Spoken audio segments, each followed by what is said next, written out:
தமிழக அரசியலில் யாருமே எதிர்பார்க்காத ஒரு வார்த்தை. திமுகவுடன் கூட்டணி பற்றி தேர்தல் நேரத்தில் முடிவு செய்யப்படும். நயினார் நாகேந்திரன் சொன்ன இந்த ஒரு வரி அரசியல் களத்தையே அதிர வைக்கின்றன. தமிழக அரசியலில் கூட்டணி கணக்குகள் எப்போதுமே கடைசி நிமிடத்தில் மாற்றக்கூடியவை.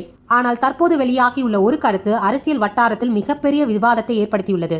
பாஜக மாநில தலைவர் நயினார் நாகேந்திரன் பேசியதாக கூறப்படும் ஒரு கருத்துதான் இதற்கு காரணம். திமுகவுடன் பாஜக கூட்டணி அமைக்குமா என்பது குறித்து தேர்தல் நேரத்தில் ஆலோசித்து முடிவெடுக்கப்படும் என்ற அவரது கருத்து தற்போது பல்வேறு கேள்விகளை எழும்பியுள்ளது. ஏனென்றால் தமிழ்நாட்டில் பல ஆண்டுகளாக திமுகவும் பாஜகவும் நேரெதிர் அரசியல் துருவங்களாகவே பார்க்கப்பட்டு வருகின்றன.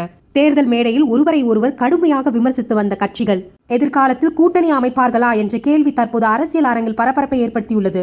அதே நேரத்தில் அரசியலில் நிரந்தர நண்பர்களும் இல்லை, நிரந்தர எதிரிகளும் இல்லை என்ற பழமொழியை பலரும் நினைவுபடுத்தி வருகின்றனர். தேர்தல் நெருங்கும் நேரத்தில் வெற்றி வாய்ப்பு, வாக்கு வங்கி, அரசியல் சூழல் போன்ற காரணங்களை அடிப்படையாக வைத்து கட்சிகள் பல்வேறு முடிவுகளை எடுப்பது புதிதல்ல என்றும் அரசியல் விமர்சனங்கள் கூறுகின்றனர். இந்த சூழலில் நயினார் நாகேந்திரன் இந்த கருத்து வெறும் அரசியல் ரீதியான பதிலா அல்லது எதிர்கால கூட்டணி காலத்துக்கான ஒரு சிக்னலா என்ற விவாதமும் எழுந்துள்ளது.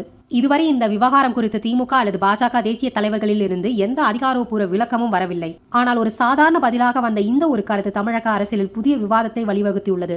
எதிர்காலத்தில் கூட்டணி அரசியல் எந்த திசையில் செல்லும் என்பதை காலம்தான் தீர்மானிக்க வேண்டும். திமுக பாஜக கூட்டணி ஒரு நாள் சாத்தியமா இல்ல அது அரசியலில் நடக்காத ஒரு விஷயமா? உங்கள் கருத்தை கமெண்ட்ல சொல்லுங்க.